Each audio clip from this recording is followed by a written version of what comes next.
कहते हैं इस दुनिया में कोई किसी का नहीं होता। ये कहानी एक सेठ की कहानी है। कहते हैं राजस्थान के एक छोटे से कस्बे में एक बहुत बड़ा सेठ रहता था। नाम था सेठ गोविंद दास। शहर का हर व्यापारी, हर दुकानदार, हर गरीब आदमी उसे जानता था। उसके पास लाखों की जायदाद थी। सोने चांदी के गहनों से भरे कमरे, बड़े बड़े गोदाम, ऊँटों के कारवां और शहरों के बीचों बीच इसका विशाल हवेली नुमा घर। पर जितनी दौलत उसके पास थी उतना ही अहंकार भी। सेठ गोविंद दास के 3 बेटे थे, रतनलाल, मोतीलाल और किशनलाल। तीनों पढ़े लिखे थे मगर पिता की तरह मेहनती नहीं थे। पिता का व्यापार तो चल ही रहा था, इसीलिए किसी ने भी खुद काम करने की जरूरत नहीं समझी। घर के नौकरों की भरमार थी और हवेली में रोज शानो शौकत का मेला लगता था। गोविंद दास की पत्नी सेठानी जमुना बाई बहुत ही दयालु और धार्मिक स्वभाव की महिला थी। वह हर दिन सुबह मंदिर जाती, गरीबों को दान देती और हमेशा ईश्वर का नाम जपती। पर सेठ जी का स्वभाव इसके बिल्कुल विपरीत था। वह केवल पैसों को ईश्वर मानते थे। गोविंद दास हमेशा कहा करते, पैसा ही सब कुछ है। जिसके पास पैसा है वही इस दुनिया में इज्जतदार है, बाकी सब तो बस उसके सामने झुकने वाले हैं। उनकी ये बातें सुनकर उनके नौकर चाकर भी डरते हुए हाँ में हाँ मिलाते। धीरे धीरे उनके मन में ये बात घर कर गई कि सच में इस दुनिया में सिर्फ पैसा ही ताकत है। पर एक दिन वही पैसा उनका सबसे बड़ा शत्रु बन गया। गोविंद दास के व्यापार का दायरा बहुत बढ़ गया था। उन्होंने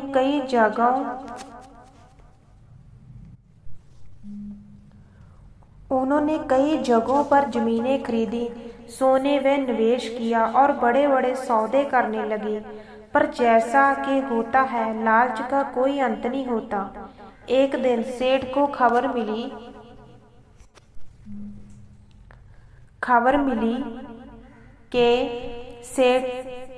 कि बम्बई में कोई नया व्यापारी सौदा है। विदेशी कंपनी वहां से बहुत ऊंचे दामों में मसालों का माल खरीद रही है। गोविंद दास ने बिना जांच पड़ताल किए सारा माल खरीद लिया। गोविंद दास ने बिना जांच पड़ताल किए सौदे लगाने लगा दिया। उन्होंने अपने पुराने साझेदारों की बात भी नहीं सुनी, जो उन्हें बार बार सावधान कर रहे थे। तुम लोग गरीबों की तरह सोचते हो, गोविंद दास ने कहा। जो जोखिम नहीं उठाता वो अमीर नहीं बनता। लेकिन किस्मत को कुछ और ही मंजूर था। कुछ ही महीनों में वह विदेशी कंपनी फर्जी निकली। माल का पैसा तो गया ही, ऊपर से गोविंद दास पर करोड़ों का कर्ज चढ़ गया। उनकी हवेली गिरवी रखनी पड़ी, नौकरों को निकालना पड़ा और जो लोग कभी उनके आगे झुकते थे वही सब पीठ पीछे हंसने लगे। जब तक पैसा था तब तक हर कोई सेठ जी को सलाम करता था, मगर जैसे ही दौलत हाथ से गई अपनों का चेहरा भी बदल गया। बड़ा बेटा रतनलाल, जो हमेशा पिता के पैसों से मौज करता था, बोला, अब तो सब खत्म हो गया पिताजी, हम कहाँ तक कर्ज उठाएंगे। मैं तो शहर जाकर नौकरी ढूंढता हूँ। मंझला बेटा मोतीलाल बोला, आपने ही गलत सौदा किया, अब भुगतिए।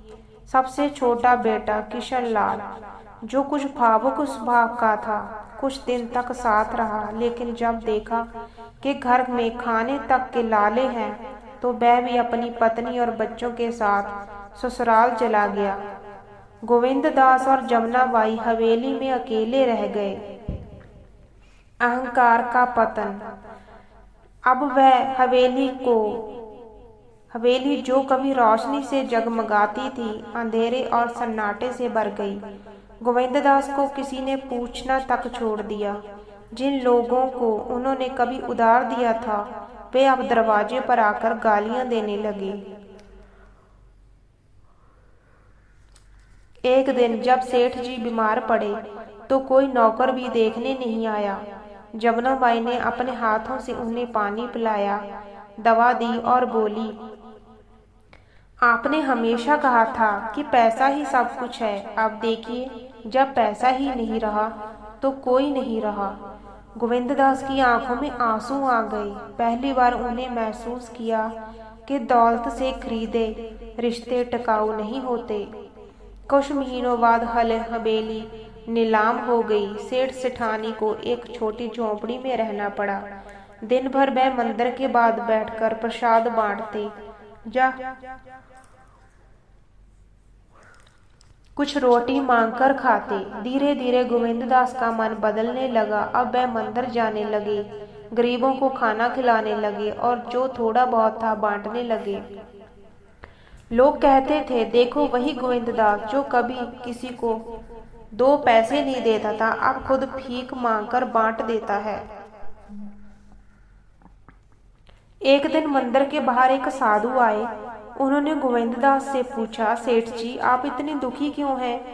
गोविंददास ने रोते हुए सारी कहानी सुनाई कि कैसे उन्होंने सारा जीवन पैसा कमाने में बिताया पर अंत में सब खो दिया।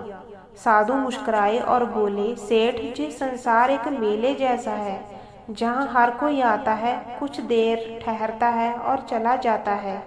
जो जहाँ किसी को अपना समझ लेता है वही दुख पाता है। फिर उन्होंने कहा, सच्चा सुख तब मिलता है जब इंसान अपनी पहचान अपने कर्मों से बनाता है, पैसों से नहीं। गोविंददास ने पहली बार मन से इस बात को महसूस किया। क्या आप चाहेंगे?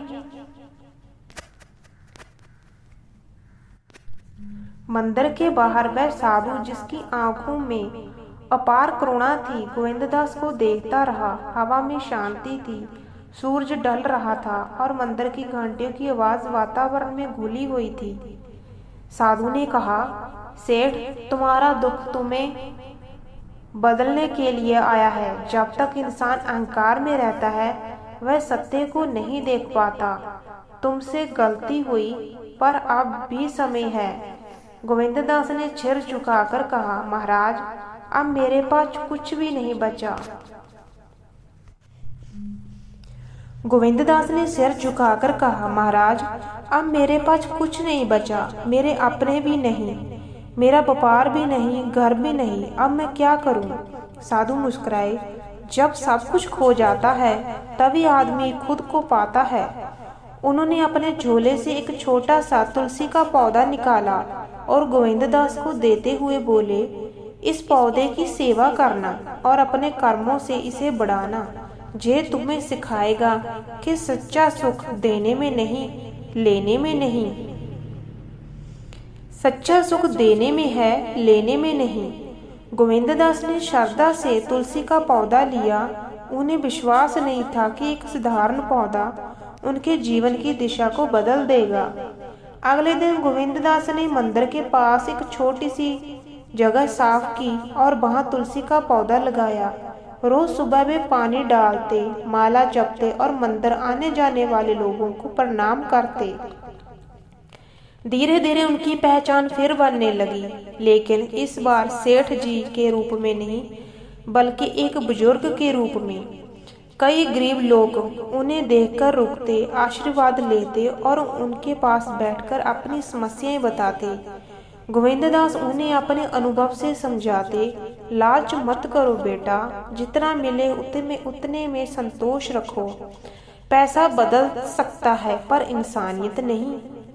उनकी बातें जब किसी ज्ञान की तरह लगती थी क्योंकि वे शब्द अनुभव से निकलते थे, किताबों से नहीं। जमुनाबाई हर सुबह मंदिर जाती, फूलों की माला चढ़ाती और प्रसाद बांटती। उन्होंने कभी अपने पति को उनकी गलती के लिए ताने नहीं दिए। एक दिन उन्होंने कहा, गोविंद देखो हमारे पास सब कुछ नहीं है लेकिन मन की शांति है। जब सब कुछ था तब मन में डर था, चिंता थी। अब भले मुंह फूक है लेकिन चैन है। सेठ ने गहरी सांस लेते हुए कहा, तुम सही कहती हो जमुना। जब मैं अमीर था तब भी अकेला था, अब गरीब होकर भी मैं अपने आप से जुड़ा हूँ। दोनों ने उस रात पहली बार बिना चिंता के नींद ली। कई महीनों बाद गांव में अकाल पड़ा, पानी की कमी, फसलें सूख गई और लोग भूख से तड़पने लगे। सेठ गोविंददास ने देखा कि मंदिर के बाहर बच्चे रोटी के लिए रो रहे हैं।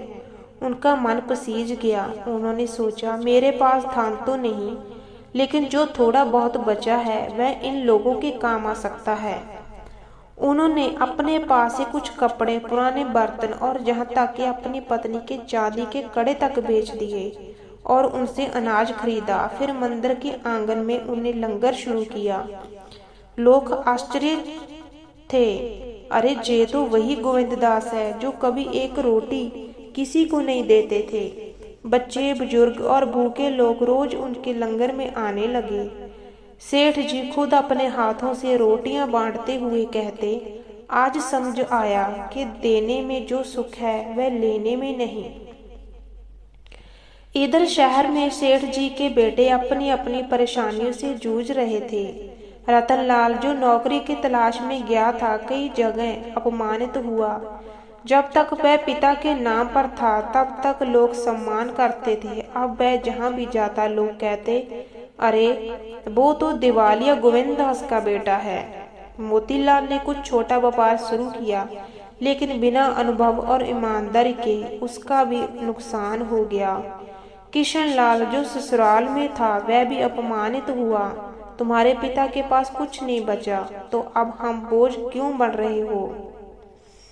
3 भाइयों को तब मैं एहसास हुआ कि पिता की दौलत से उन्होंने जीवन बताया, पर पिता के त्याग और संघर्ष की कीमत कभी नहीं समझी।